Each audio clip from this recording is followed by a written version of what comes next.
Men pulim ekonomiya qiladigan 5 ta narsa. Birinchisi bu har xil trenddagi shirinliklar, tipa klubnikov shokolad, dubayskiy shokolad. Ularni hech qaysini hali bir marta ham sotib olib yeb ko'rganim yo'q. Kimdir tekinga bersa yeb berishi mumkin. Men o'zimni pulimga sotib olmayman. Puliga arzimaydi deb hisoblayman. Ikkinchisi bu kiyim-kechak latta putta.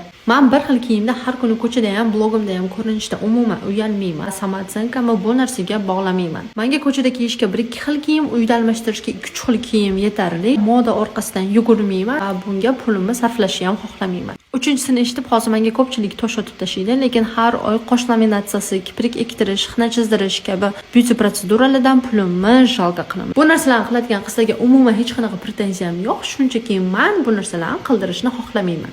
Menda uходовый kosmetika ham, dekorativniy kosmetika ham bittadan bittasi tugasa ikkinchisini sotib olaman. Polkamga 100 talab qatorlashtirib terib qo'ymayman va buni pulni isrof qilish deb hisoblayman. Va beshinchisi bu har kuni kafe, restoranlarda ovqatlanish. Bir marta restoranda ketkaziladigan pulga bir haftalik uyga produkta qilish to'g'riroq deb hisoblayman. Sizlar pullarni nimada ekonomiya qilasizlar? Kommentariyada yozib qoldiringlar.